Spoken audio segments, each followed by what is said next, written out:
allemaal pour Luxembourg, le 53, Scott Tiltjes, and finally... The crowd's ready, everyone's ready. This is the final race of this UCI Cyclocross World Championships.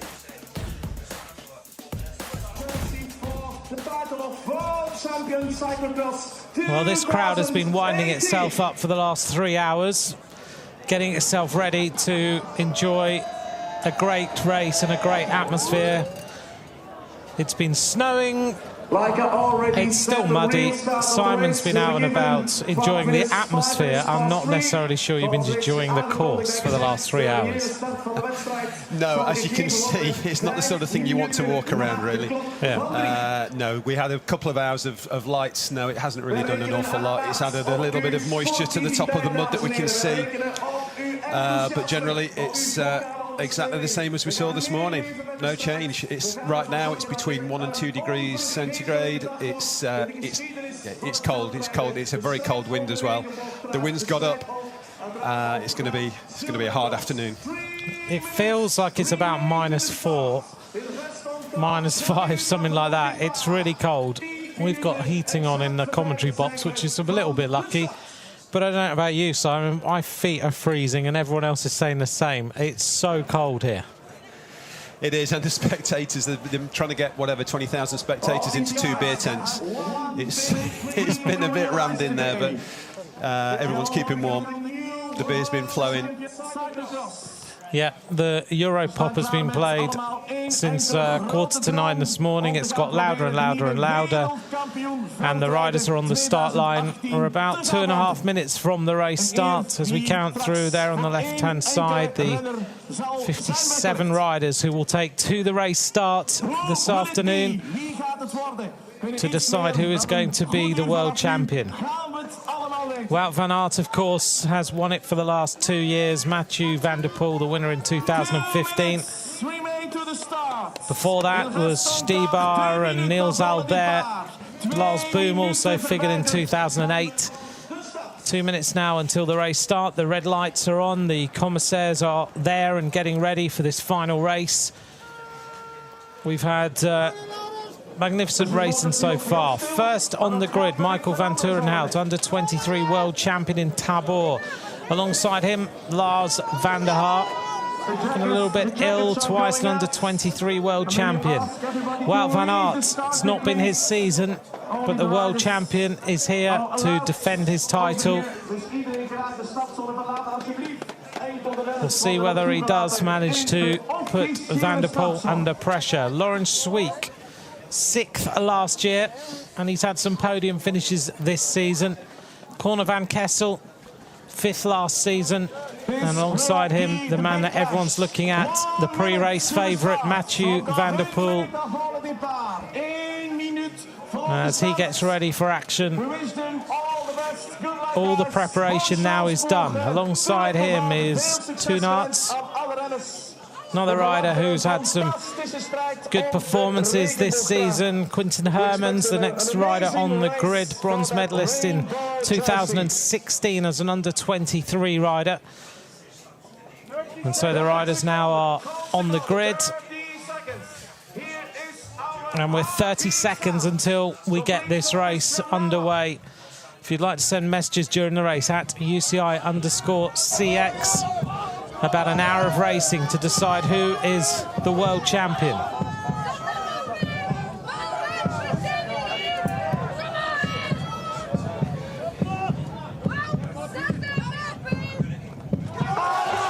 Underway then. The 57 riders go blasting off the start line.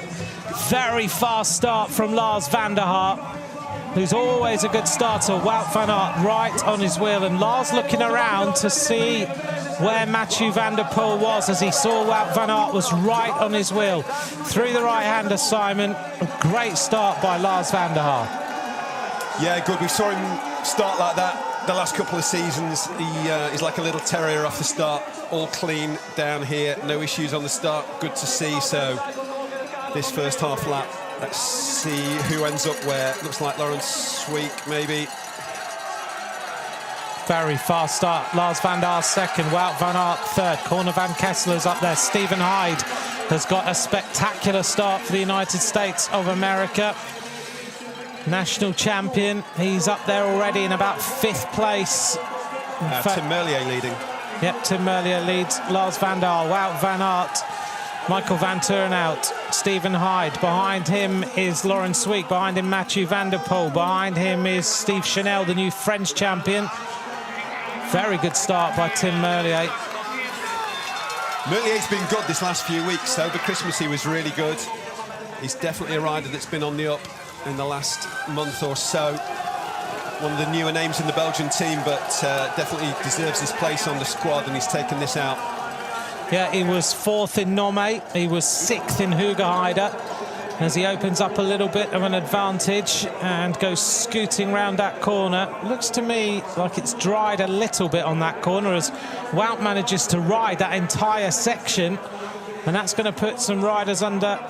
In fact, he now has to get off, but not too much, as Van der Poel comes flying through the pack and gets onto the wheels of Lars van der Haar and Wout van Aert really, really early. That was a big move by Van der Poel. Yeah, just that few metres there just showed his strength on that camber section, just the way he's opening a gap on Van Aert on the hard ride. Incredible start by Stephen Hyde. Really impressive to come from second row to mixing it with the Belgians and the Dutch right now. Yeah, he's right up there. Steve Chanel, maybe the Frenchman. Problem there for our leading rider, Tim Merlier. And now Van der Poel is already starting to force the pace, and Wout van Aert's got to try and go with him. The two Belgians desperately trying to stay on the wheel of Mathieu van der Poel, who is already trying to really turn the pressure on. He wants to get rid of them. And are the Belgians going to ride as a team here? Because you can see here that they're trying to overtake Van der Poel, and I wonder whether they try and get in front of him and keep the pace so that Wout can get into the wheels, and we know he starts a little bit slower and that he can stay with him. Well, the Belgians typically always rode for themselves, and that all changed the year that Niels Albert won, and they actually did manage to ride as a team, and it paid off in Hooge Hyde. But it's every man for himself when you've got a rider like Mathieu van der Poel riding like this. I mean, he's on fire right now, and the three Belgians trying to chase him, led by Van Aert, Tim Merlier and Michael van Turnhout, I think, in 4th place. Look at the speed of Mathieu van der Poel. He's just kicking on the way Joris Nieuwenhuis, compatriot, did in the under-23 race. This is such a fast opening lap here. A couple of problems for some riders as they hit the deck in that really muddy little section. Van der Poel now is keeping the pressure on. His 5-minute power output is massive. He just is flying around this course, but Wout van Aert looks good today. He's trying to go with him, but so far has not been quite able to match the initial pace. Look at the amount of Belgians who are all behind Mathieu van der Poel. They're all lined up. Well, you got 6 in the first 7 there, but for the Belgians, it doesn't really make a difference if you're not number 1. So 2nd to 6th, they'll still be disappointed, but right now, Van der Poel doesn't need teammates. No, he's on his own. He's in front of his home crowd, everyone urging him on. Wout van Aert is matching him right now. He's able to stay with him. He was able to stay with him when he's running. The question is whether he can stay with him on the cycling sections. Wout van Aert is right in on the wheel, and he's just got to be patient here, hasn't he? He's just got to stay with him. Well, yeah, that takes patience, but it also takes an awful lot of ability. If we see Van der Poel trying to do a fast first lap like Nieuwenhuis did in the under-23 men, just to try and kind of stamp his mark on the race, then he could pay for it later. You know, we've seen Van der Poel just ride away on the first lap. Some problems for the Belgians back there, look like Quinton Herman's maybe. Well, Wout's gone to the front. I think that's what Wout, if he can, that's what he would prefer to do. I think he needs to ride his pace if he can do it, but I don't think Van der Poel's going to let him take the front too often, especially if Van der Poel is trying to slap his mark on this race in the first lap.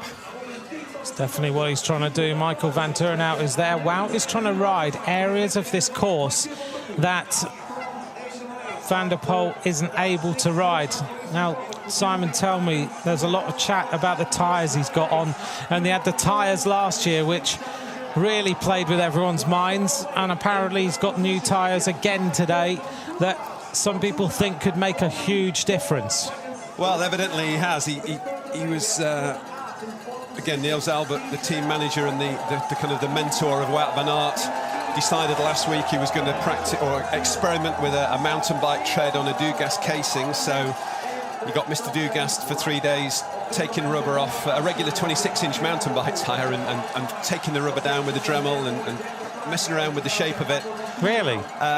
They had them measured for size by the UCI officials 2 days ago in training, and it was touch and go if they were going to pass, but I've just found out at the start today that Van der Poel's on a 30mm tyre, so whether he's preferred to go a regular Dugast with a narrow one, we talked about it this morning about in the old days it was more of a choice to go 30 or 32 or 34mm at the time. Yeah. It's a smart choice. 30mm makes absolute sense on a course like this. Mathieu Van der Poel has stuck with a regular tyre, not even the new softer compound tread, preferred to stick with what he already knew from the season.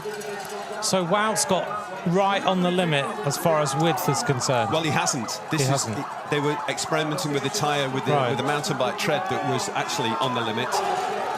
He's evidently preferred to go with a narrower tyre today. Okay. So.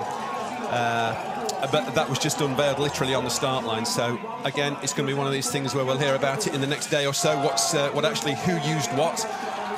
But he does look like he's being able to ride some of the sections that Van der Poel is not able to ride. Just even a few extra feet or extra meters. And in an hour, that's going to pay off. That's the amount of time you can stay on the bike is good news. So it's going to be interesting to find out what happens. Laurent Sweet, another one with an interesting tyre. He's actually on a tubeless Dugast tubular, the only rider in the race on using that. And I think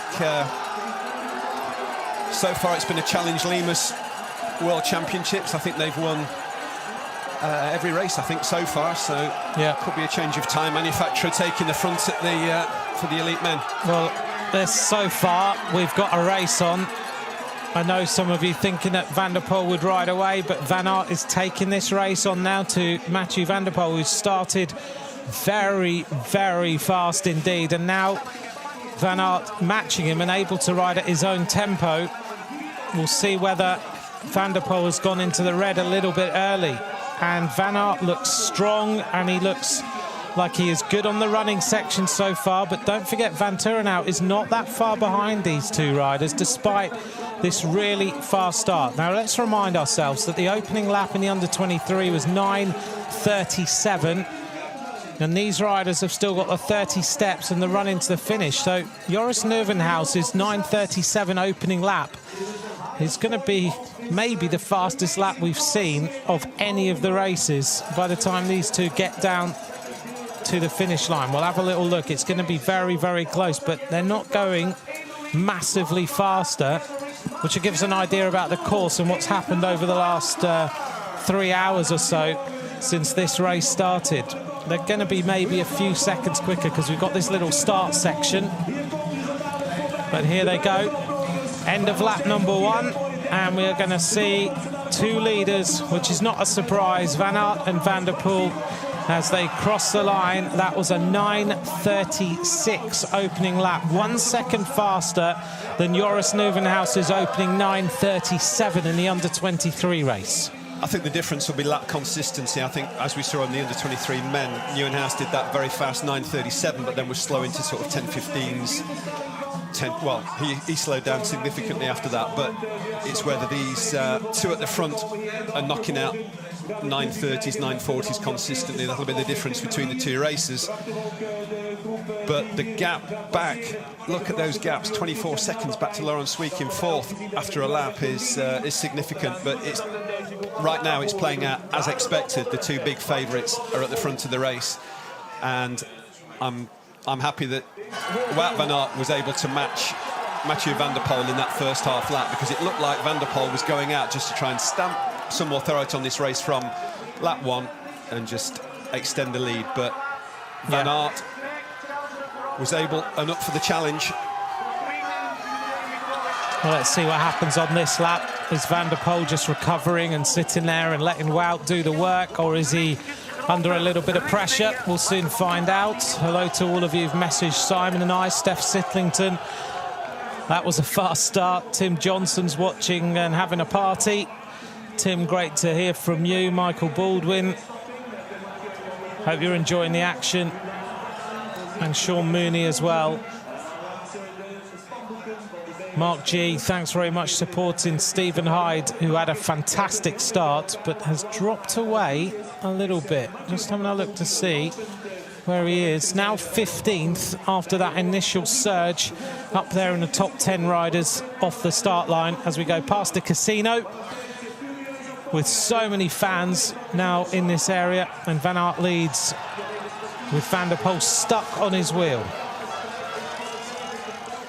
Guess, Simon, this is what Wout has to do. He has to ride his own race on the front, try and put Van der Poel in under pressure to make some mistakes, and just try and get a few seconds here and there if he can. Well, I think right now he just needs to ride his own race and ride the tempo that he's comfortable with, that he knows he can manage. I think he's going to be expecting a Van der Poel attack at some point, but you know, he's keeping the pressure on for sure. And you know, Michael Van Toorn out in third, he's a bit in no man's land there. There's a chasing group behind him with the rest of the Belgians, and Laurens Sweeck's on his own now.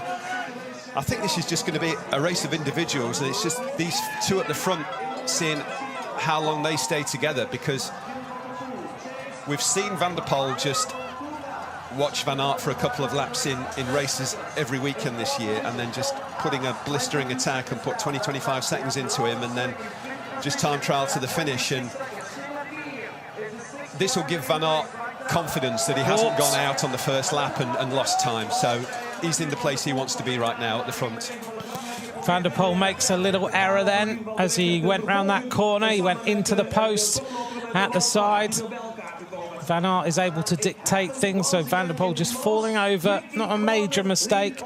Exactly where we saw Pidcock crash in the under-23 race. I think the same corner, and that rut just takes you into the fencing just there. So the top 10 riders then: Wout van Aert, Mathieu van der Poel, Michael van Toornaert, Laurens Sweeck, Tim Merlier, Dan Soot, Steve Chanel, the French champion, Michael Boros, who always does well in the World Championships, and Corne van Kessel. Michael Boros of the Czech Republic, riding well in 9th place so far. And look back through his history, he was 7th last year. He always produces a good ride in the World Championships. An attack now from Wout van Aert. Not really an attack, it was more of a bit of a stumble from Van der Poel that initiated that gap, just slid out on a corner, unclipped, and just took him a few seconds to get back in and momentum back up. But well, again, Wout seems how he closes these little gaps after a mistake or after a slip that will show the kind of legs he's got. Well, Wout certainly is looking the strongest we've seen him for a little while. He was 2nd in Hyde, a 2nd in Nome, 3rd that day in Zolder, where he just decided he had to have a little bit of a break. Before that, he'd won in Namur, he'd won in Zeven, he won no other rounds of the World Cup before that. It was Mathieu van der Poel all the way. He won in Iowa, in Waterloo, in Coxyder, in Bogensay, and in Zolder. So it's going to be an interesting now lap as Wout van Aert opens up a big advantage on Mathieu van der Poel. This is a big gap. Van der Poel. If he just looks left now and sees him, that'll encourage him for sure, because that gap extended initially on the first bit of running, but then Van der Poel was slow back on his bike and didn't look very comfortable once it was back up and running. Well, this is a real race now. Van der Poel was just doing his zip up then as he rode across that road. It's so cold out here, and It will get to these riders at some point, as we see Wout van Aert crossing round now, looking across at where Van der Poel is. Suddenly... It's 8 or 9 seconds there right now. It doesn't look comfortable running Van der Poel compared to Van Aert. No. On this early part of the race, but... Van Aert, to me, just looks strong, doesn't he? On those sections, he's the strongest I've seen him for weeks when he's running. And that's always been a good strength of his. Here we go, up this little rise now. This gap is growing, and look at the speed of Wout van Aert. Just got fast feet as he makes his way up here. He just looks confident. He just looks like he really is totally in the zone. Meanwhile, a little more laboured, but still there. Mathieu van der Poel has got to try and hold this gap. There we are, a little stumble as he gets near the top. This is the Tailwind Climb. Gets to the top, back on the bike now. That's 13 seconds. That lead's going out, and Van der Poel didn't look as comfortable on that run. Van Aert looks strong, sure-footed, and like you said, fast foot speed on it, and that is a nearly vertical run-up. That is so hard. Yeah, I mean, you stand at the bottom of that, look up and think, that is extremely steep. Oh! Yeah, trying to take his glasses off and pick a bike up, you need 3 hands to do that, so... Yeah, trying to do too many things at once. Right, he's okay. That was almost a real problem. Took his gloves off, the bike was there.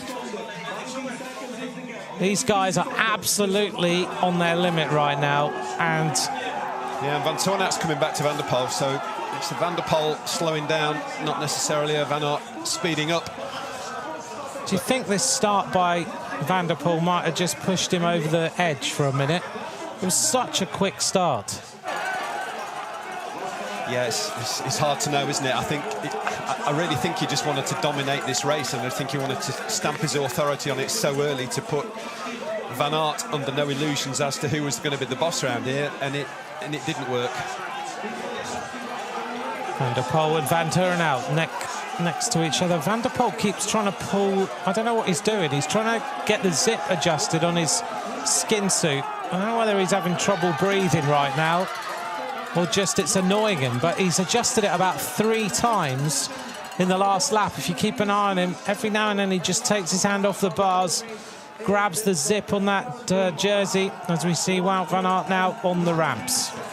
It'll be interesting to see the role that Van Toornat plays in this Belgian teamwork, if there's going to be any or not. It's not a perfect opportunity now just to slot in front of Van der Poel and just slow it down a notch or two and let Wout extend his lead.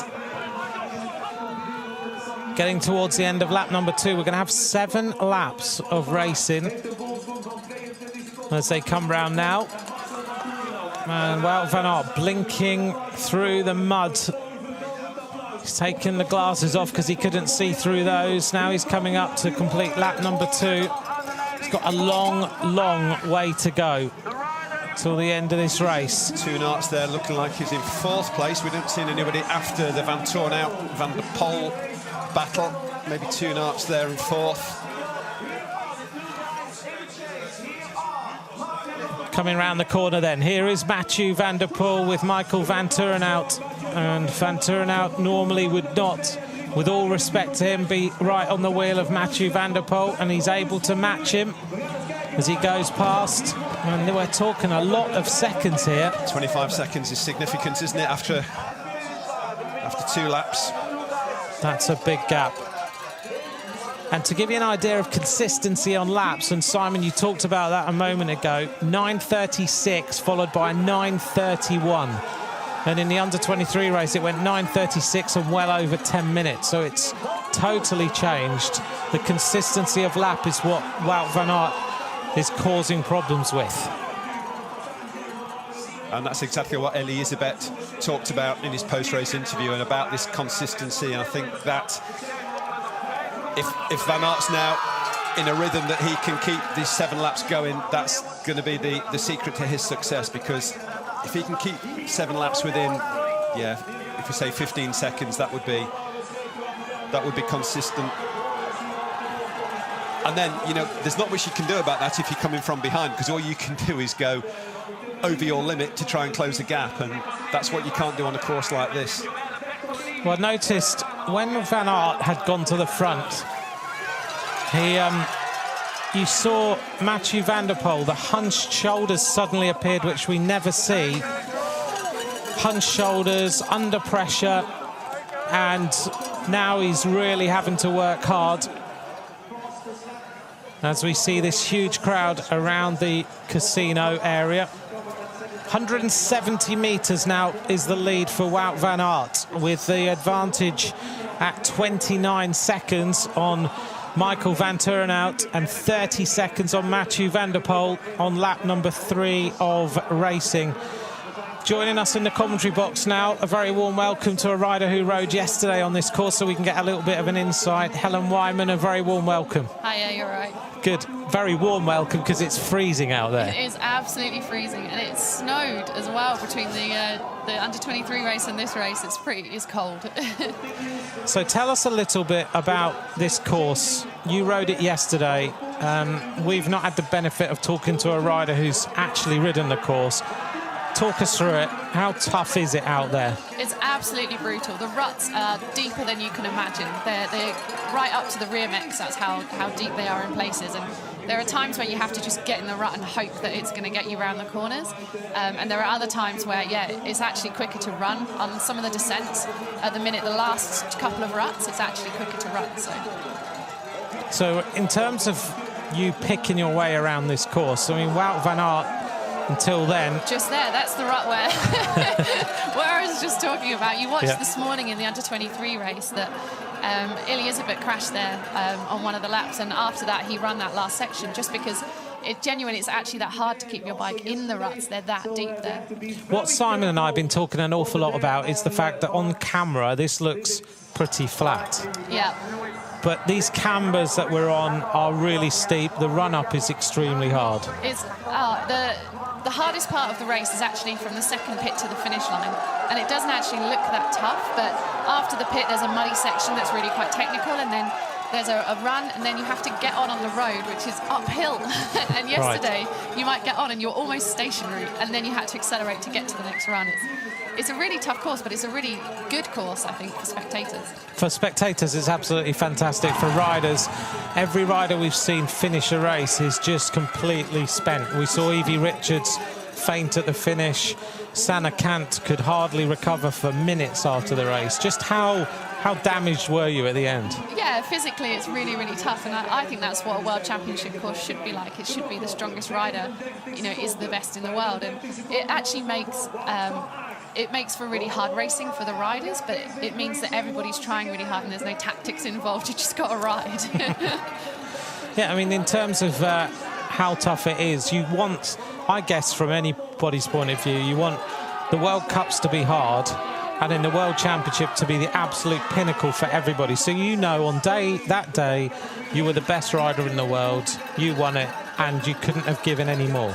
Absolutely, and I think as well there's different courses for different riders, and I think when you look traditionally over the World Championships, we haven't had one this hard in a really long time, and that means that everybody gets an opportunity, and in 2 years it will be sand, and in the elite men's you won't see much difference, but in the other categories I think you'll see different riders win. Well, that's good to know. In terms of tyre selection today, we've seen all sorts of things going on here. Simon and I have been talking about it. How hard was it for you to choose what you were going to ride? And then these riders have clearly been swapping things around, trying to get the right combinations of things to ride this race. Yeah, for me it wasn't actually that hard. I just went straight to the Limas. It's a full mud tyre, and where you can ride you need that much grip, and you actually find Sana rode a Limas yesterday, but she's not sponsored by Challenge. She put them on because they were better than the tyre choices she had. Right. And so already 3 of the winners of the races have been on the same tyre. So as the race gets more and more running, you might change your selection, because there might be places where you don't need the traction, but you actually need, you don't necessarily need the grip, but you might want an easier tread for the road sections. But I think for these guys, it's kind of half and half, and so you go for the best tread that gives you the most grip. And about tyre pressures and things like that, it varies a little bit with rider. But did you spend ages trying to work that out, or were you out on the course and you're like, right, okay, that's what I need? Yeah, this course is kind of a course of two halves. After the start, there's gravelly descent, and that's got a lot of stones, and there's tree roots and things, and so you don't want to run a load pressure that you would for the rest of the course, but you still need the grip. So, I went for 14 and 15 psi and tried the difference between the two. It doesn't sound like much, no. But it actually does feel different, and in the end I went for 15 just because you were actually running a lot of the descent, so you didn't need the same amount of grip. We're looking here now at a men's race that is slightly different to what we expected. We expected Mathieu van der Poel to dominate the race, to go away. He tried to go away, and it looks like it's not paid off. Are you surprised with how this race is shaping up? I am actually. I really did expect Mathieu van der Poel to just ride away. I expected Tom Pidcock to do the same in the under-23s, and I think we've seen some surprises this weekend, which is really exciting to see. I mean, it would be great if they were together and battling it out. Yeah, it would. But equally, I'm sure Wout van Aert wouldn't like that. No, he's doing an incredible ride. For me, the rides of the weekend were Ben in the Ben in the juniors, and Evie obviously winning, but Harriet Harden in the under-23 women's as a 16-year-old, and she was right up there, and that's someone really exciting to watch for the future. That was I think that's the ride of the weekend for everybody. A 16-year-old finishing 4th place in an under-23 world title against some big names. Yeah, and she's really good on the technical stuff. Like these ruts that they're going through now are actually really tough, and when these guys make it look tough, you know that for everybody else, they have the best skills in the world, and you know for everybody else how difficult that is, and she was riding them everything really, really well. Yeah, very, very impressive. So Wout van Aert is leading. We're on lap number 3 of 7 laps. He's got an advantage now that's opening up to around about 50 seconds. Final question then before we say bye to you. It's been a great season of cyclocross. Do you see this sport just growing all the time? Yeah, I think it's fantastic that we're now establishing the under-23 category for women. I think the junior category, when that comes in the next 2 seasons, will be really exciting for the women. I think that the sport is just growing every year, and you see the amount of people out there. It's just fantastic to see, and I think in the elite men's categories it's not so international as it is in the other categories, but for Britain it's been a fantastic weekend. It has. Very, very good indeed. Well, Helen Wyman, thank you very much. We really appreciate your insight and for taking the time to come in and speak to us and give us your knowledge of what it was like, and well done yesterday. Thank you very much. Thank you.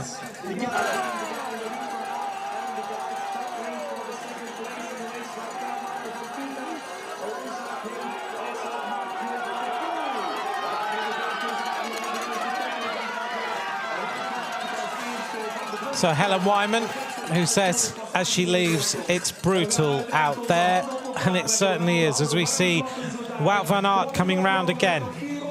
End of lap number 3. We'll get an idea of whether he is just riding consistently or whether he's starting to slow down. The signs are that he's not slowing down at all. Wout van Aert crosses the line with a 9:44 actually.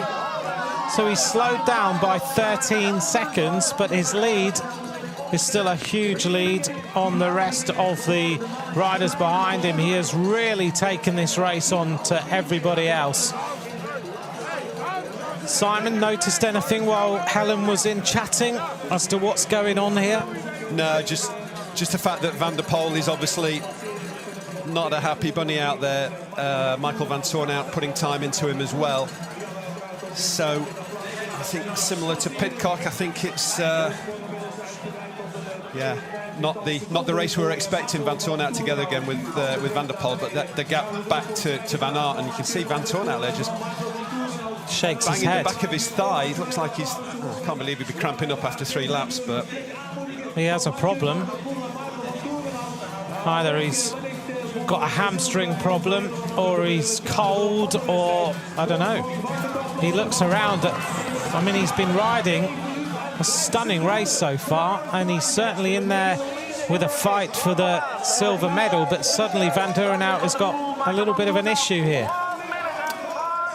I thought it'd be cold hands. I wouldn't have thought they normally tend to shake the hands when it's cold, not.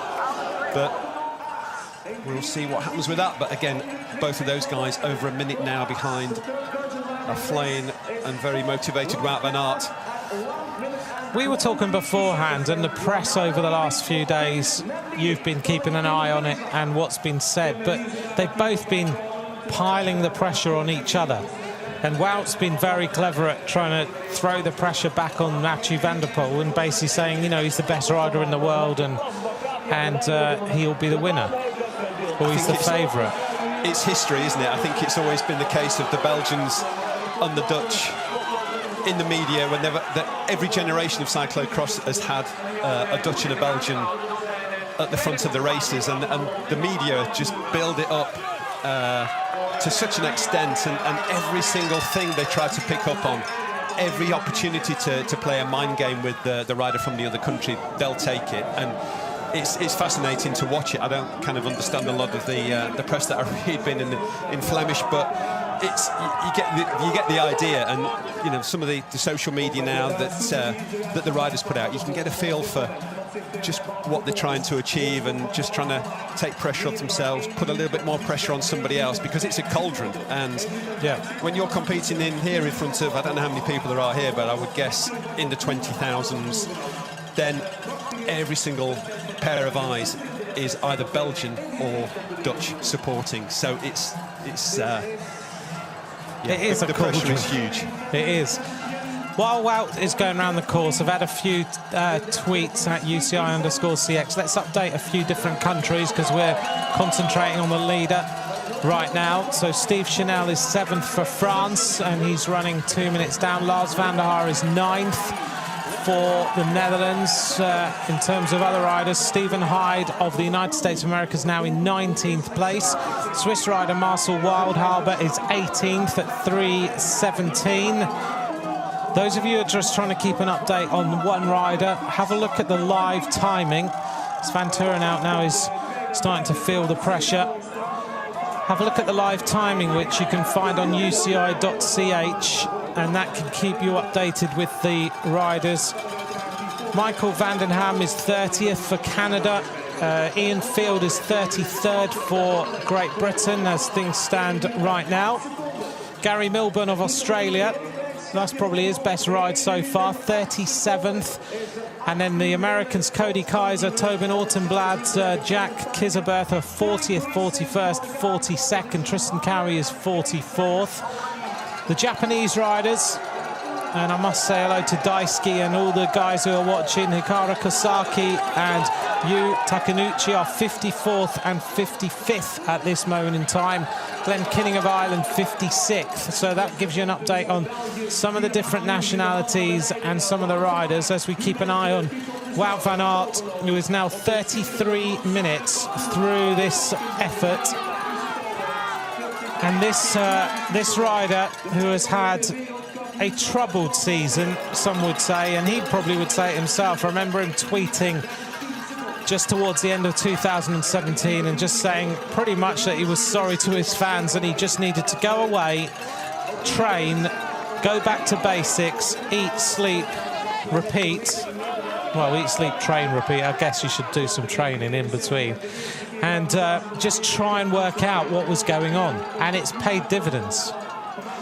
Yeah, I think he was just a little bit embarrassed that Van der Poel was just putting him in second place in every single race for a period of time, and he didn't quite know what to do about it. And I think, again, that pressure to try to perform just builds and builds, and he did exactly the right thing. He took himself off to Greece for a training camp and just rode his bike in the sunshine and like you say, slept and ate and repeated. And that's exactly what he needed to do. He just needed to clear his mind about it, do the hard work, and if he does the hard work, then he knows he's done that. All he can do then is perform at his best.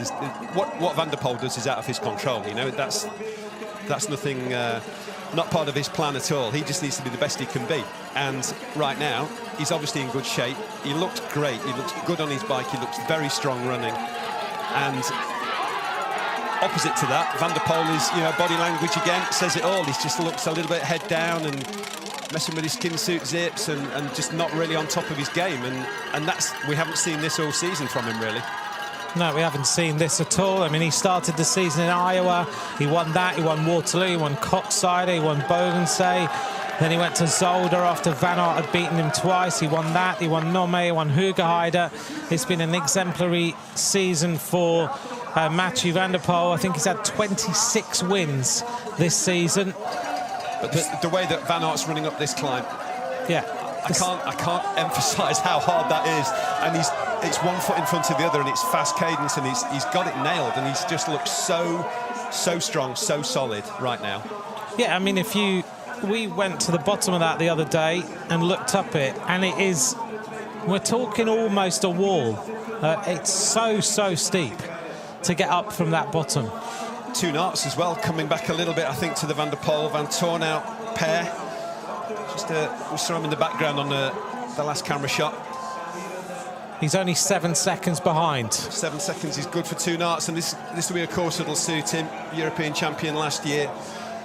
He's one of the few that's kind of been able to get on the podium behind the Van Aert, Van der Poel 1-2. So the speed that Van Aert is going is so impressive. He's got things absolutely right for today. He really has.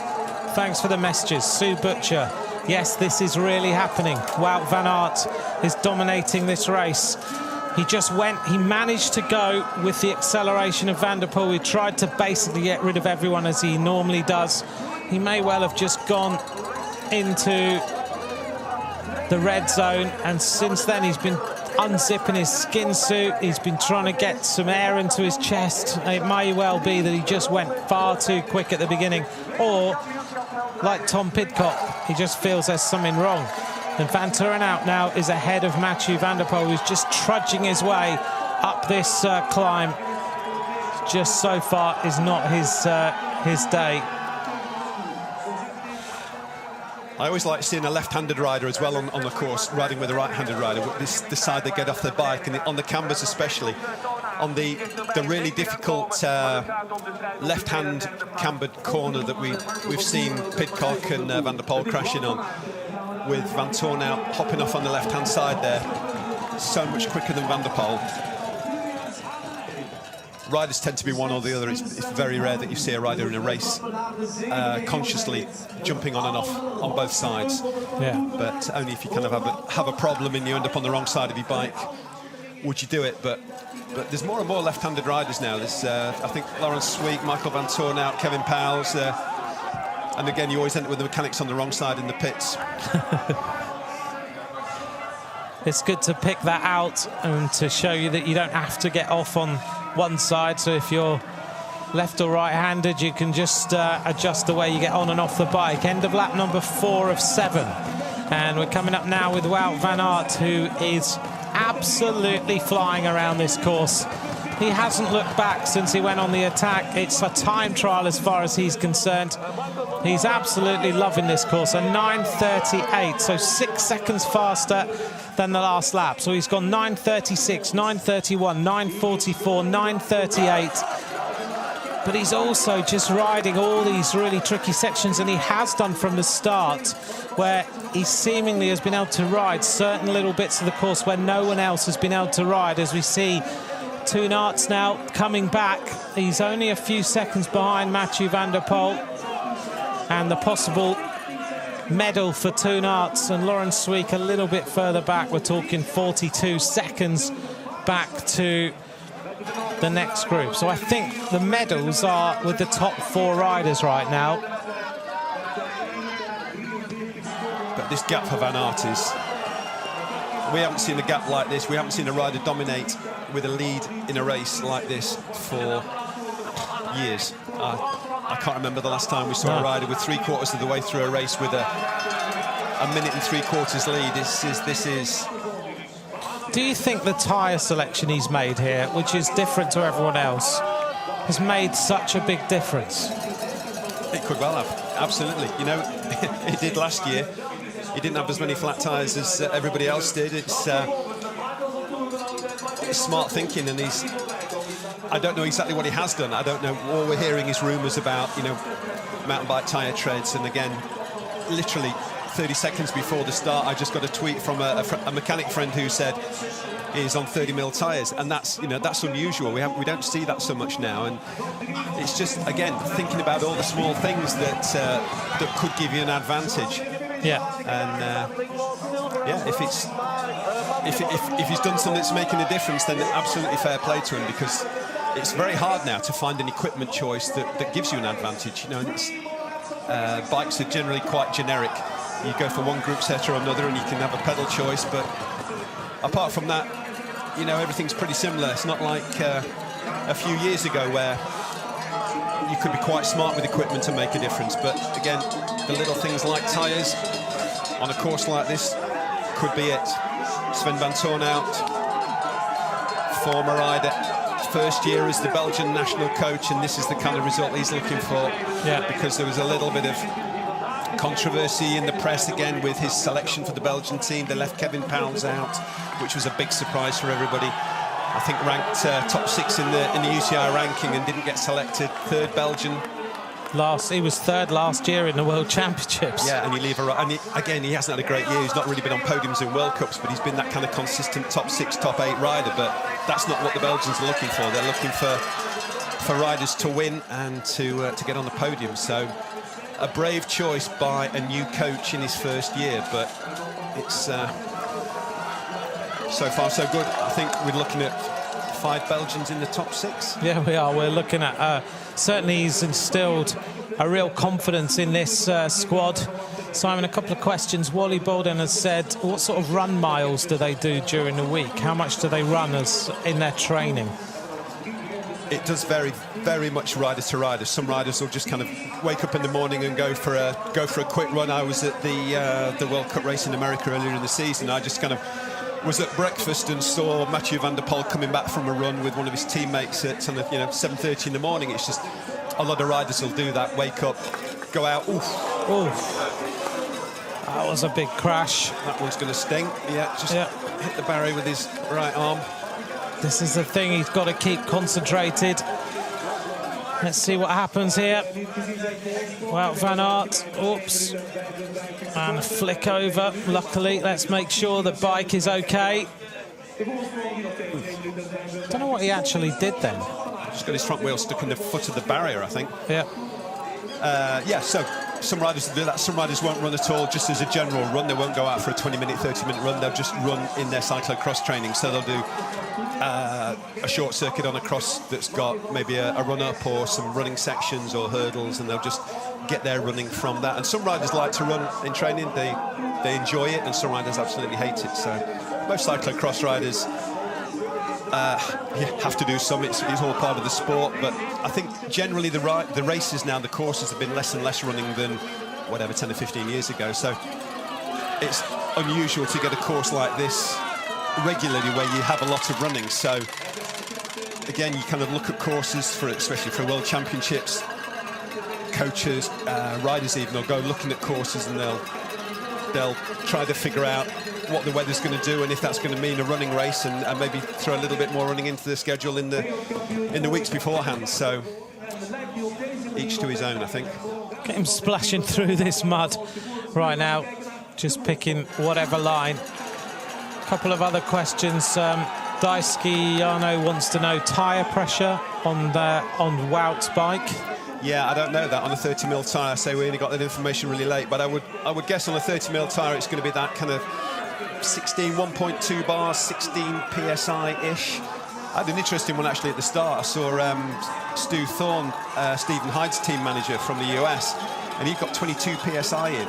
22? Which is significantly harder than everybody else I've spoken to, and he was just very conscious and very aware that there could be some pinch flats on the roots and the stones in the first part of the course in the forest, and just playing safer rather than sorry. So again, it's not a set in stone number. Different riders, different. You know, we talked to Helen before, and just 1 psi to her made a difference, and she could feel the difference. So yeah, it's once you got a rider with such experience, they can, you know, they're so in tune with the bike and how it feels, which is amazing, because you think the surface they're riding on changes all the time, that you wouldn't think that you'd be able to feel the tyres, but these riders can absolutely tell when just 1 psi makes a difference. So it's making a difference. Every little thing that these riders have done for this championship. And of course, we talk about Wout van Aert and his mentor, and Toon Aert is coming back to Mathieu van der Poel. Wout van Aert is looked after and trained by Niels Albert. For those of you who don't know Niels Albert, then you go back in history and he was world champion 2009, 2012, 2013. Niels unfortunately had a heart condition that he had to then retire. He was an exceptional cyclocross rider, but he's been the coach of Wout van Aert since then, and he coaches his riders so closely. He's in touch with them every single day. He makes sure he knows exactly what they're doing. He takes them out on the courses, he takes them in the forests. And Michael van Turenhout is riding away from Mathieu van der Poel right now. Well, the Belgians with their coaches and with their new head coach are dominating this race. And if Mathieu van der Poel's not careful, as the snow falls, the sleet falls outside, he's going to get caught by Toon Aert. And we could be looking at any moment at a Belgium 1-2-3 in this World Championship, which is something we never thought before the race started that would actually happen. The gap now to second place, Simon, is 2 minutes 47 seconds. Yeah, I think that's unprecedented. I don't think we've ever seen that since the 80s, probably. Incredible time gap for Wout van Aert. So in control, so strong, so focused. Stephen Hyde now is in 16th place. He's moved up 4 minutes 42 seconds down. And 16th for the United States of America. Some other countries for you. Michael Vandenham 32nd for Canada. And just looking at a couple of others for you. Ian Field of Great Britain 34th. Gary Milburn of Australia now in 36th. That's got to be his best result so far. Thanks very much for all the questions. Thanks for taking part over the weekend at UCI_CX is where you can message us. Just had a message from Ryan Crabber asking why there are no barriers on the course, and are they actually required? Well, they're not a requirement. You can have them. If you have them, they have to be a maximum height and a certain width apart, but you don't have to have them on a course. And I think on a course that's as hard as this, they're not really going to add anything. They're just going to make a rideable section even harder. So the organisers, decided they didn't need them, and I think that was the right choice on this course. Into the pits, Michael van Turenhout. So muddy in there. Right, we're coming round the end of lap number 5. And Wout van Aert in a proper individual time trial crosses the line 9:58. 20 seconds slower that time, but he did have that little tumble. So that's his slowest lap so far, and 2 more laps of racing to go for Wout van Aert, the defending champion. He's been the champion 2016, 2017, Van der Poel in 2015. But Van Aert just making short work of all these little rises, every now and then out the saddle, sprinting over the top of the next little rise. Just so significantly quicker than the Dutchman who's here in front of his home crowd. Well, we say home crowd. He's a Dutchman by passport, but he lives in Belgium, grew up in Belgium. His father, Adrie van der Poel, moved to Belgium when he was racing, and that's where David and Mathieu have been brought up. So they probably feel Belgium, but they've definitely got Dutch support, and the Dutch still want them to perform as in the orange skin suits.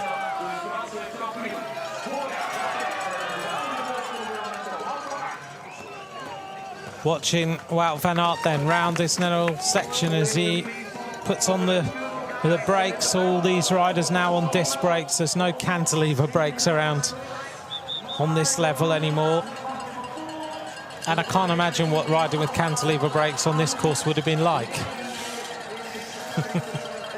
Yeah, it would have been different for sure. Yeah. Now, technology has moved on so much in the last few years that bikes are nothing like they used to be, and disc brakes is a massive advantage on a cross bike. There's a few of you asking about where you get these world champion pom-pom hats that you see everywhere. They're being sold. The big bobble hat company. Yeah. Yeah. They're across from us at the moment.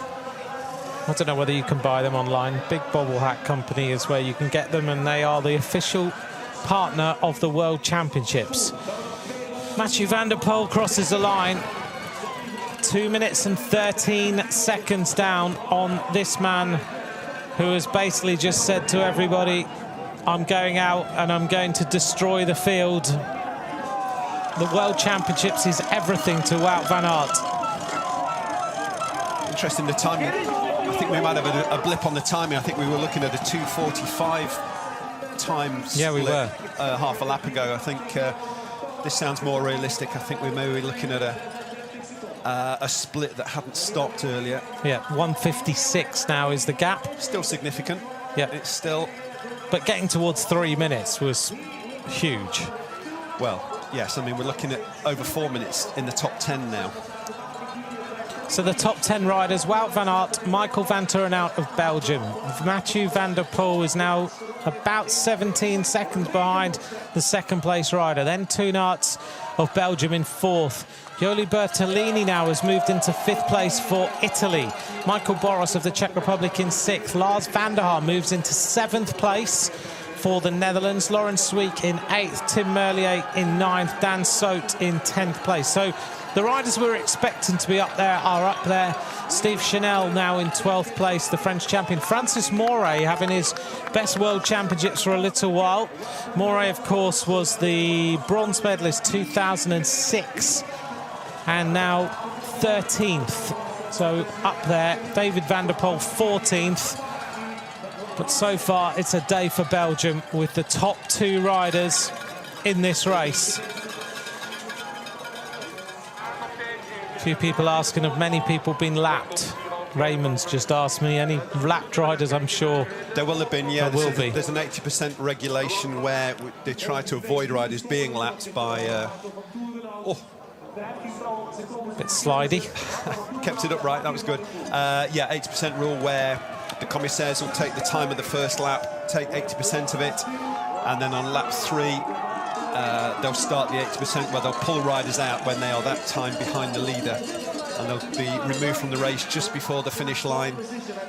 They'll still get a position, they'll still get points, they'll still get prize money if that's applicable, but it just avoids them tangling with the leader. Occasionally we've seen it in the last races yesterday, where a rider might just slide through the 80%, but then in the following lap slows so much that they are caught by the leader.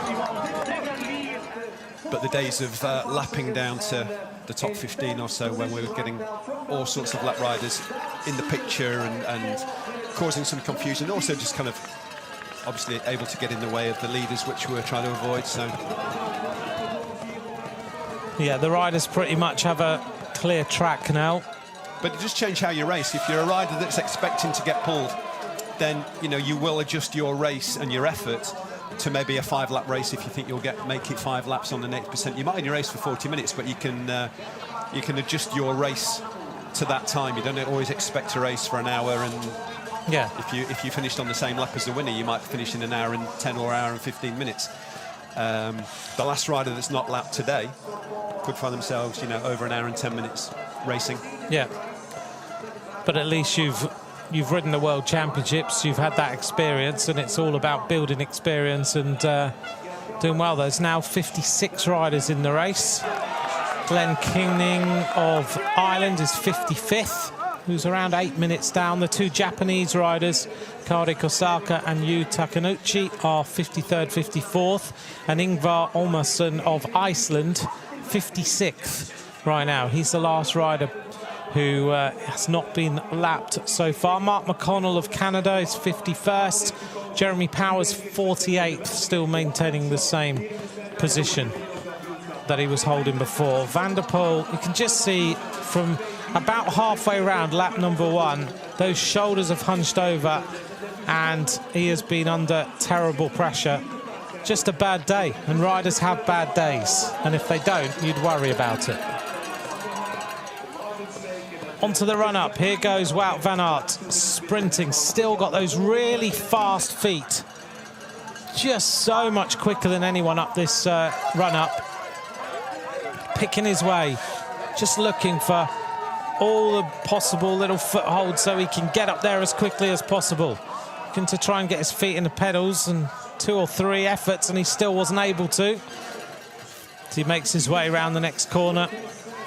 Toon Aerts is still just dangling behind Van der Poel there. Obviously, Michael van Toornout's gone clear, but Toon Aerts just trying to make that Belgium podium. He's only 13 behind, isn't he? No, that's drawn out a little bit. I think we were 7 or 8 a lap or so ago, so... but he's in sight. It's going to be an interesting last couple of laps for that final podium position, I think. Toon Aerts back onto the bike. He can see the orange of Mathieu van der Poel in front of him. He's got something to chase now to try and get back up there. Toon Aerts, who again has had a good season. He was 3rd in Normé, making his way onto the podium. He was 2nd in Namur. He was 3rd in Zeven. He was 3rd in Bogensee. So he's had a few podium finishes this season.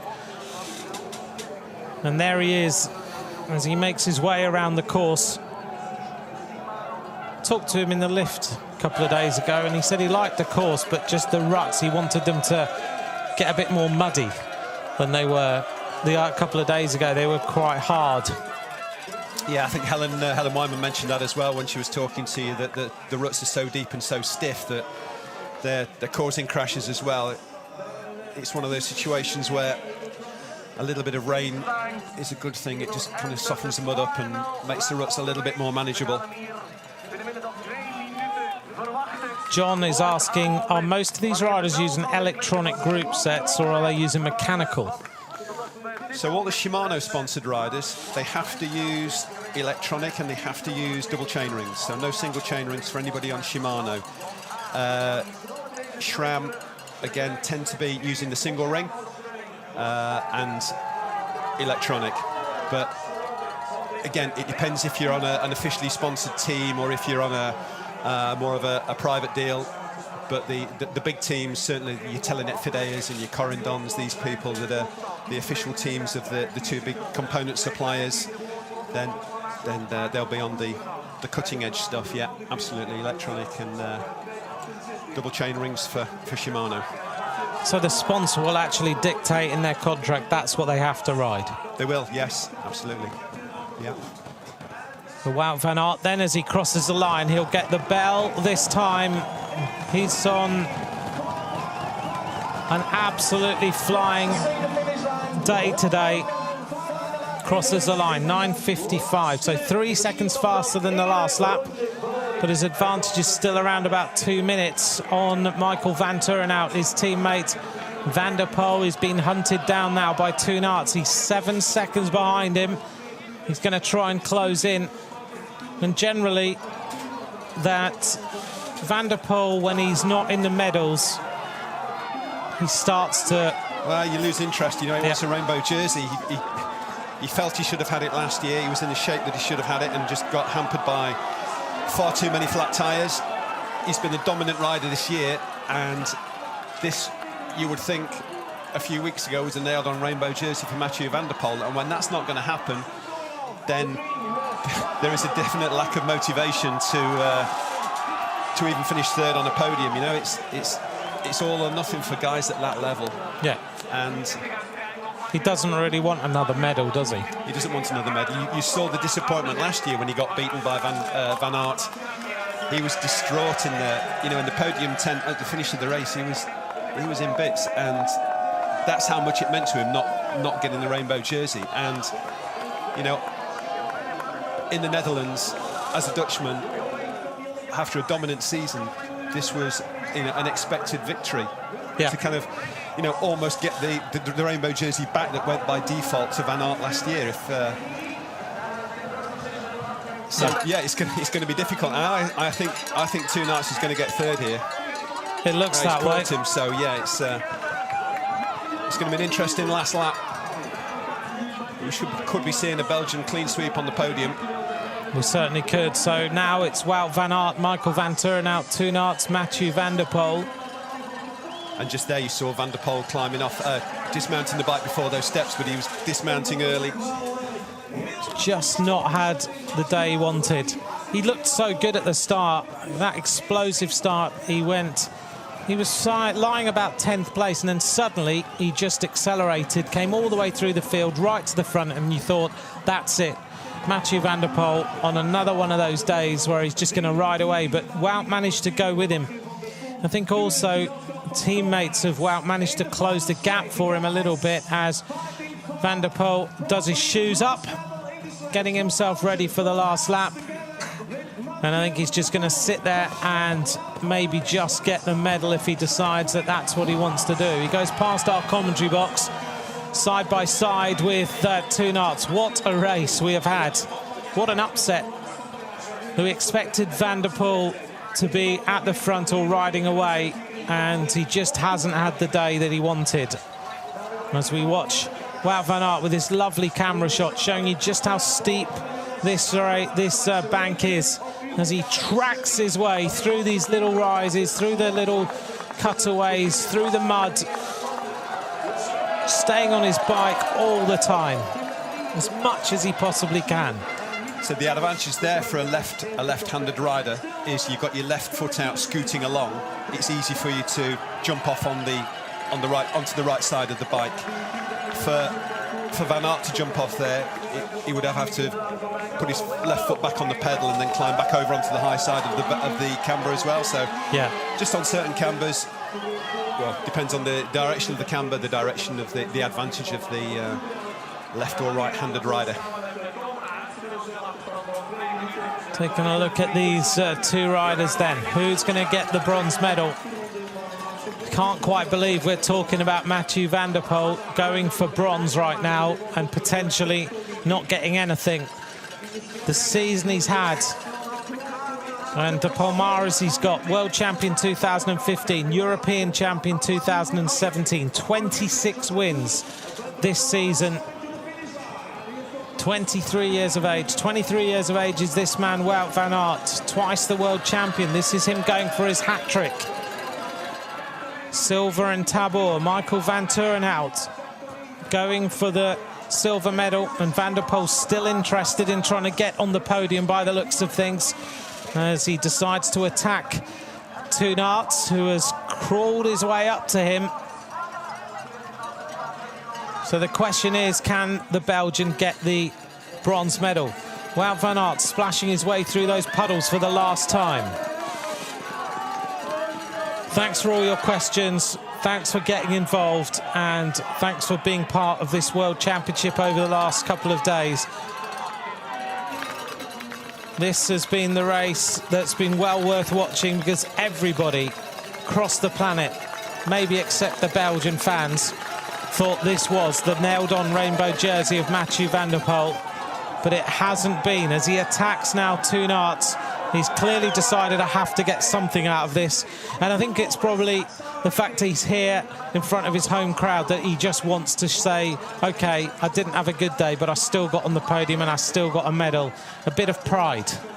Yeah, and Toenaerts there, head down. I think he's burnt a lot of matches trying to get back to the Van der Poel-Van Turnhout duo, and this is just going to be a few minutes too long for him. It's still going to be, it's going to be close to an hour and 8 for Van Aert, which is going to put people outside the top 10, down outside an hour 12, hour 13 of racing on a course as severe as that. That's a long day out. That's pretty brutal.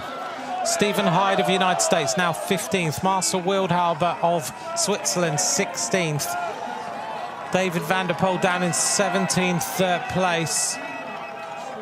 Kerry Werner of the United States 28th. Ian Field 33rd for Great Britain. Michael Vandenham of Canada 34th. Gary Milburn of Australia 36th place right now. And everyone else is still running. They haven't been lapped. So Glenn Kinning of Ireland is now 8 minutes and 32 seconds down, but he's still there.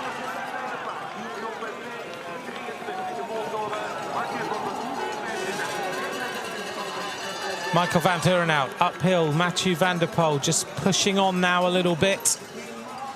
He's 2 minutes and 39 seconds down on his adversary, the man who makes his life difficult.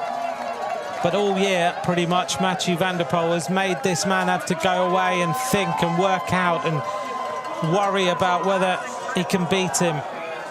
And today, all that preparation, all that hard work, all that training, all the guidance of Niels Albert has helped him to get here. And Van der Poel now is hunting down the silver medal. He's coming back a little bit. He's suddenly got a little bit of a resurgence. Looking at 13 seconds, I think. Yeah. Van Turenhout to Van der Poel. He's clearly just recovered, or he's just given himself a talking to just try and get himself on the podium. It's been a hard day. If you saw the interview with Tom Pidcock after his race, he said his was torture and he didn't really want to be there. Van der Poel having not as bad a day, but he's having one of those days that he doesn't want to remember. But perhaps if he can just get the silver, then at least it will be that I recovered and I came back a little bit as the riders go back through the snow falling a little bit here in front of us. Wout van Aert has not got far to go. What a race this rider has put in. What a way to go out and win a world title and basically destroy all your rivals, put them 2 minutes behind you on the most brutal course of the World Championships we have seen for many, many years. I think what impresses me about Wout van Aert is the fact that he went away and thought about this, and he knew after he'd been beaten 15 or 16 times by Van der Poel this season, I've got to go and do something about this. I need to go and figure this out because this can't continue. I've got pride, I've got sponsors. I want to honour the rainbow jersey that I've got, that people think I won by default. And he took time out, he went away, like you say, he was on his own, trained hard, thought about it, and has obviously prepared for this absolutely meticulously, down to physically, bike, absolutely everything. Mental approach, the mind games, he's mastered it, and it's showing with a 2 minute beating of somebody that probably hasn't been beaten by 2 minutes ever. No, I can't think of an opportunity, a time when Van der Poel has had a kick in like this, and yeah, fair, absolutely respect to Wout van Aert, because he's been the master of this event. He has been the absolute master. A wonderful display, a victorious display, an awesome display by Wout van Aert. This man has just got to freewheel round the final corner. Then he can celebrate. He can take it all in, because, ladies and gentlemen, the hat-trick of victories in the World Championship has just happened. Wout van Aert, the Belgian rider, has dominated this World Championship. It's number 3. He wins for Belgium.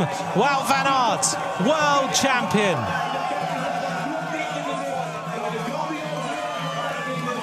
Wow, what a race. Yeah, that was some ride. That is a cyclocross ride at the top of their game on one of the hardest courses we've probably seen for 20 years. That was something very, very special. We're going to see an emotional Wout van Aert, there's no doubt. That was an exceptional ride. He literally time-trialled it. So impressive. He greets his girlfriend.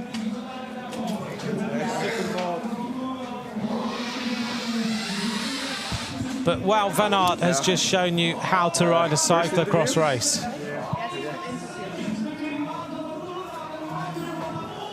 So impressive. Who's going to get the silver? Michael Van Turenhout is almost there. He reaches the bottom of this run-up. So far, 2 minutes and something behind.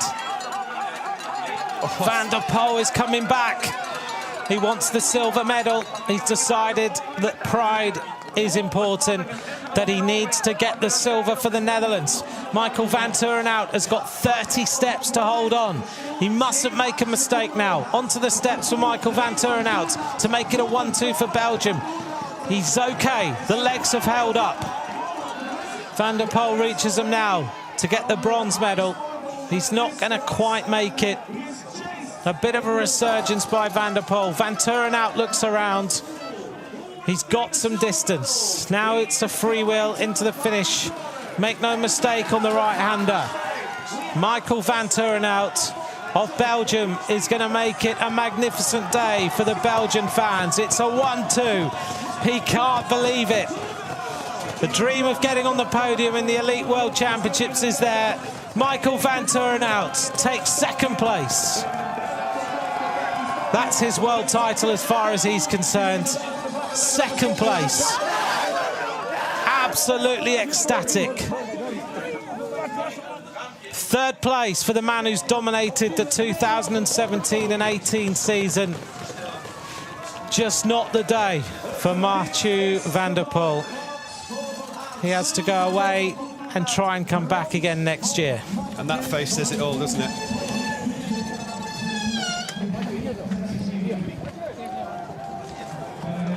Absolutely wrecked.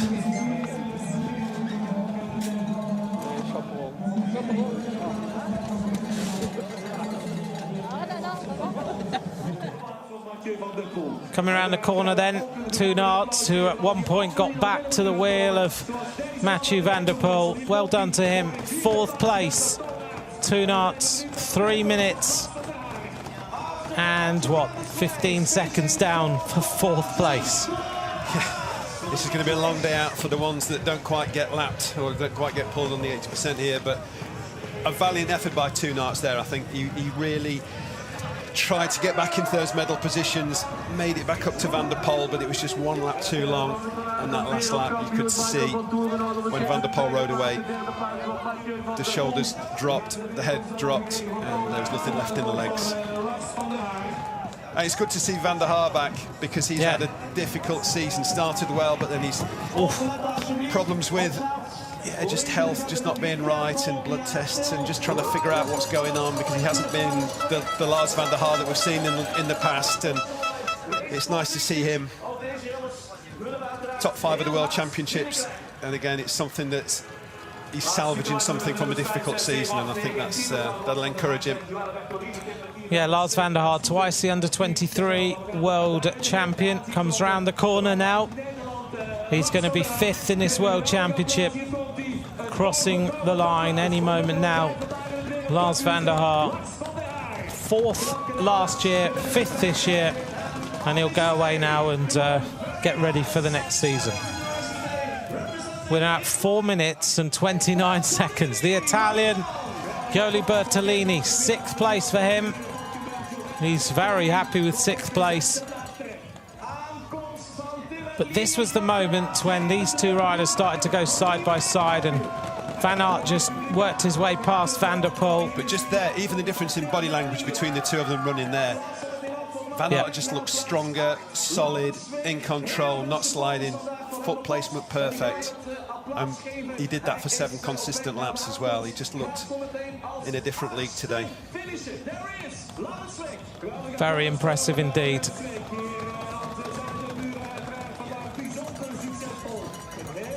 Look at the way he's going around these corners. He's just gliding.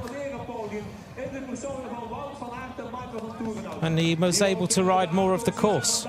Yeah, it's going to be interesting just to get the full tech details about what he was using tyre-wise, because, again, everybody loves the tyre story. And last year, it was part of the reason why he was successful. So it'll be interesting if it's happened again.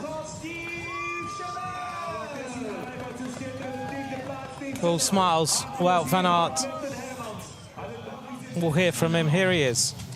Wout, congratulations. What a strong performance today. We're so dominant. Maybe fans were expecting a bit more of a showdown with you and the other contenders, obviously, Mathieu. Yeah, of course. I expected a big battle.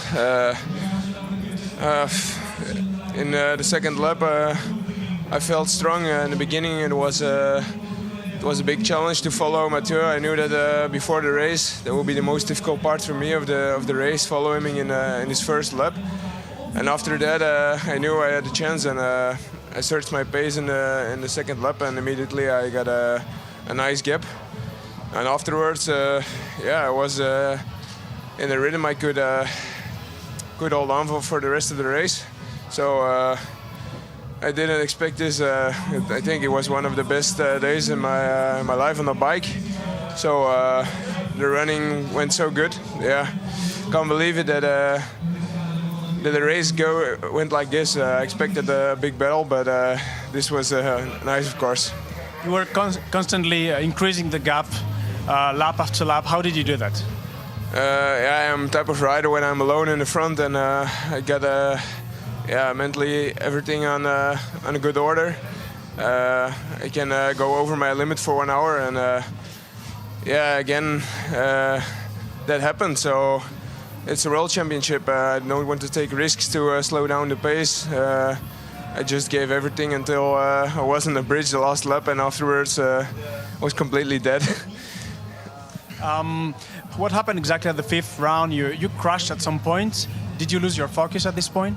Yeah, I made a mistake on the lowest part of the course, and afterwards I was a little bit out of my rhythm for half a lap. It was difficult because I knew it was still more than two laps, so still more than 20 minutes of the race. But then I tried to focus again, and I came back in a good pace. So I think on this course it was impossible to stay without mistakes. So also for me it happened. Crossing a line, you raise your hand and you shot 3 with your fingers. Is this treble meaning something very, very big for you? Yeah, of course, it's the third consecutive world title for me. I think it's pretty historical to do that in cyclocross. The names who did that before me were icons of this sport. So it means a lot to come in this select group of people, and I worked really hard for this, and now it's time to enjoy it. Belgium is getting out of here with 3 titles out of 5. Definitely a very strong year, and very strong championships for Belgium. Yeah, it's incredible for Team Belgium. Our national coach made a really good team for this championship. We were laughing the days before, and the atmosphere was really good in the group, and it made me really relax. I was without stress this morning, and I have to thank the guys for that. I think choise Belgium is still one of the biggest country in CX, and I'm happy that I could finish it off for my country and my team. You're definitely a great champion. Thank you very much, Wout. Thank you. Some interesting words then, Simon, from Wout van Aert, and the camp, as far as the Belgians are concerned, relaxed and happy and motivated. Yes, and you can see the difference it makes, and the fact that he touches on it in an interview means that it means a lot to the riders. They thrive from a positive environment, and Sven van Toornaert has obviously created that, changed it round. Again, we don't know how it's been the last few years, but he's obviously brought his stamp onto the Belgian team. He made some controversial selections that he needed to be very strong to do that. He did it, and yeah, as Wout said, it's created a team atmosphere that the riders thrive on. So it's a contributing factor to a great performance to him today. And again, I think it's probably more contributing to. We see it more in Michael van Toornaert. Yeah. We wouldn't necessarily have expected him to finish second today, but the fact that he has, and you could see how much that meant to him at the finish as well. And I'm sure the whole team atmosphere thing has been pivotal in that. Yeah, I mean, you can see just how emotional he is. Everything, all the hard work finally pays off as he takes the silver medal. The bronze will go to Mathieu van der Poel. Simon, before we finish, summarise the weekend. How has it been from your perspective? Well, I think finally we've seen a cyclocross course that's proved to be a massive challenge. It's been the hardest one in my memory in the last 20 years. I think Eschenbach maybe in Switzerland in the mid 90s, 95, 96, but since then we haven't seen anything so hard, and it's been a nice change. It's created some interesting stories. It's created some fantastic racing. We've seen some surprises. The Tom Pidcock, the Mathieu van der Poel, who were expected to be nailed-on favourites for a couple of these races, we didn't see. We've seen some talent for the future coming through. I think the ride of the weekend for me is Hattie Harden from Great Britain, who finished 4th as a 16-year-old in the under-23 women's race. I think there's huge potential there. I think we've seen diversity in especially in the categories, not the elite men, but the two women's categories and the junior men. Lots of nations represented in the top 10, which I think is very healthy for the sport. We've seen a huge crowd of people. The doom mongers that say that cyclocross is losing popularity since Van Nys retired in Belgium and Holland, well, you know, have a look outside. Come to Valkenburg today and see the crowd here, because it's immense. So I think right now the sport is in a good place. I think the announcement this weekend of a junior women's category in 2020 in Switzerland is massively encouraging, and I think that's just going to continue to grow. So it's been a positive weekend, and I think we've seen some great racing in some very, very difficult and challenging conditions. Well, Simon, thanks very much for having been with us for the whole of the weekend to give us your insights. Simon Burney, of course, does the preparation, goes out, talks to the riders, finds out about the tyre pressures, walks the course, finds out what that's all about, and I'm sure you'll all agree makes a massive difference. So, Simon, thank you very much for all your insights over the last 2 days. Well, thanks for having me. We're getting ready for the podium now as we wait to crown a hat-trick for Wout van Aert.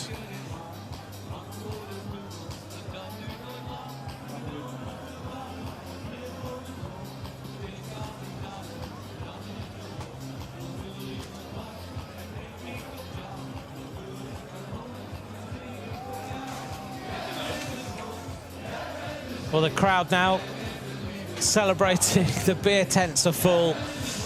They're just waiting for this final presentation, and the party will continue, I'm sure, well into the next few hours.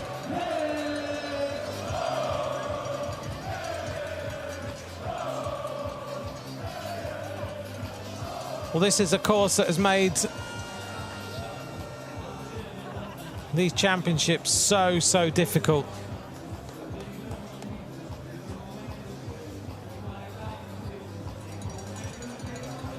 It has been very tough. It's produced some amazing racing.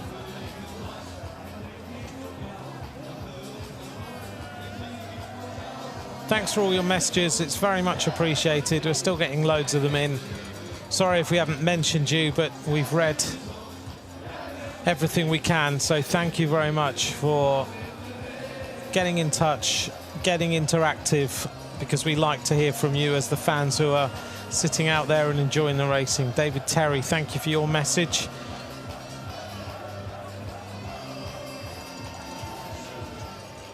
Thanks to Helen Wyman for dropping in and seeing us earlier on and giving us her insights about the course, just as we saw Wout van Aert start to open up his big advantage on everybody else.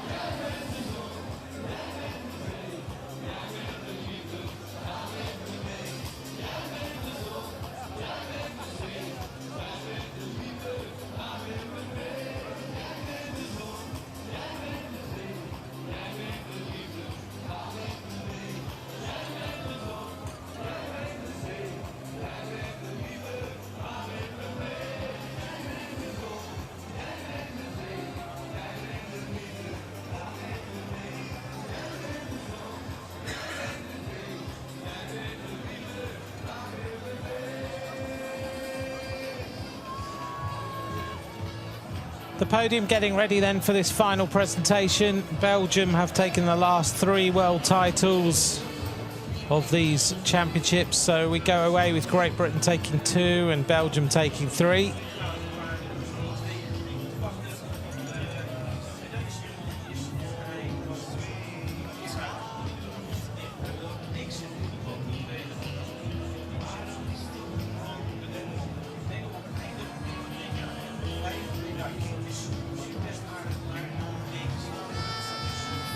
Just to tidy up a few places while we wait. Francis Moret, 13th for France. Steve Chanel sneaked into the top 10 for France, the French champion. 22 riders managed to finish the race without getting pulled on the 80% rule. Stephen Hyde was 15th.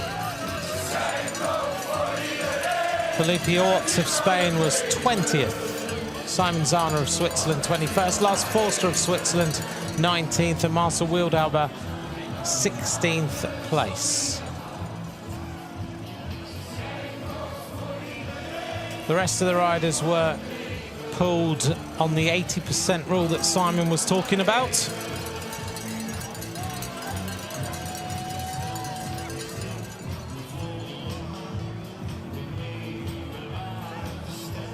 Thanks, Andy McGrath, for the margins that you've just sent in. I'll just let everyone else know that it's the first time there's been a minute of a winning margin since 1998, and it's the biggest winning margin since 1979, when Albert Zweifel won by 4 minutes and 3 seconds.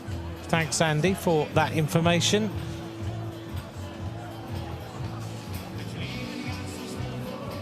Not long now until the podium presentation.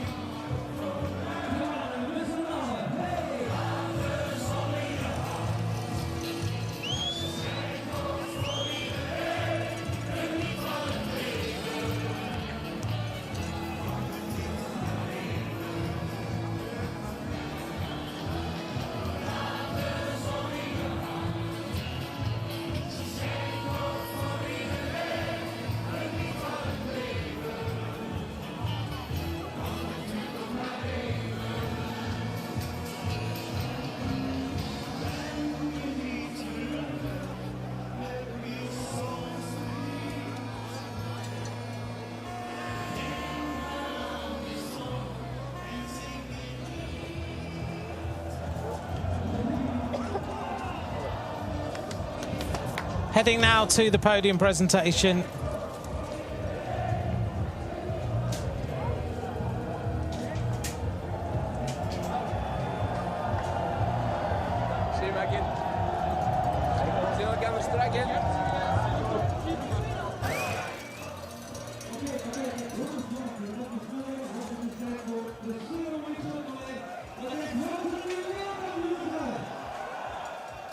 And now we're ready for the podium presentation of this year's World Cyclocross Championships.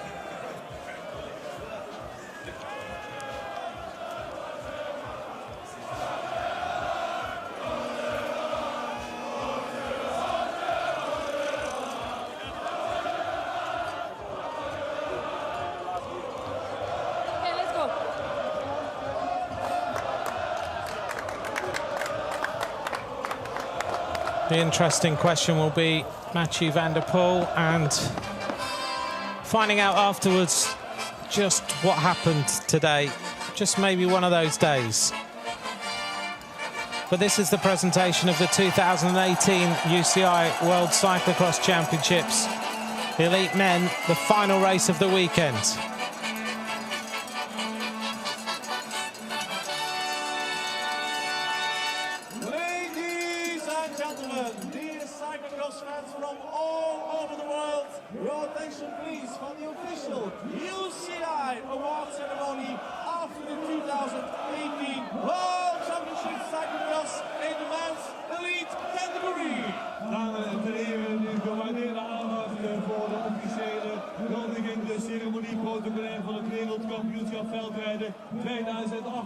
He's just taking it all in. In third place, the winner of the bronze medal representing the Netherlands. Op de derde plaats, winnaar van de bronzen medaille namens Nederland.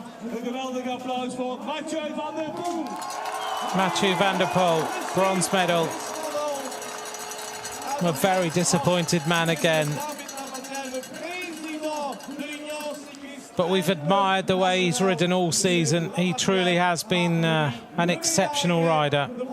He just has to take it in again, unfortunately, as bronze medalist. But he's given us a lot of pleasure this season watching the way he's raced.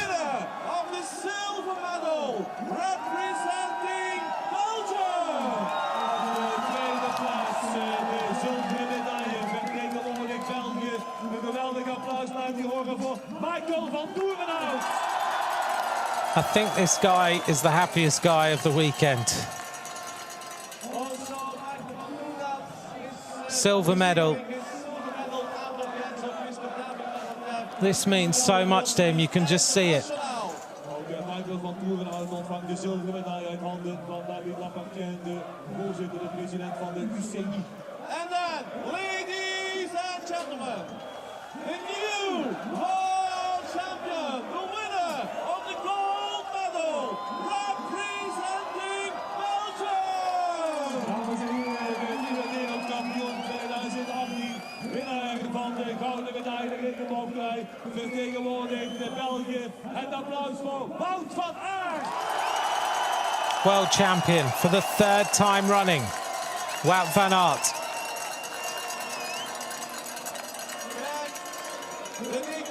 He takes the rainbow bands back.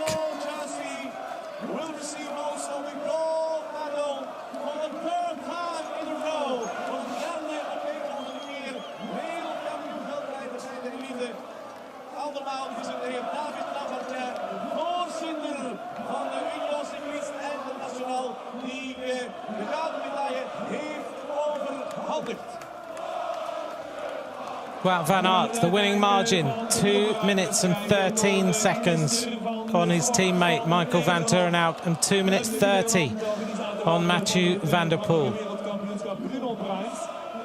minister van Sport heeft de toer uitgereikt aan zijn landgenoot, aan Mathieu van der Poel, onze Belgische wielervriend Michael van Turenhout, vandaag goed voor de zilveren medaille. En ze dadelijk ook de bloemen uitgereikt door minister van Sport Bruno Bruins aan de grote kampioen uit België, de wereldkampioen Wout van Aert. And now for the national anthem of Belgium. Your attention please for the national anthem of Belgium. Dames en heren, mag ik u aandacht vragen voor het Belgisch volkslied, de Brabantsonnen.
Wout van Aert, now 3 times world champion.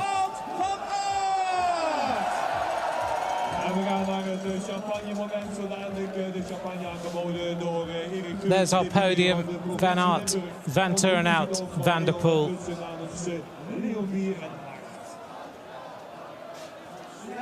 Champagne for our team after this amazing race in Valkenburg today. Champagne for Vander, champagne also for the silver medalist Michael van. Now we get the champagne. Champagne, of course, for the guy in the rainbow jersey, Wout van Aert.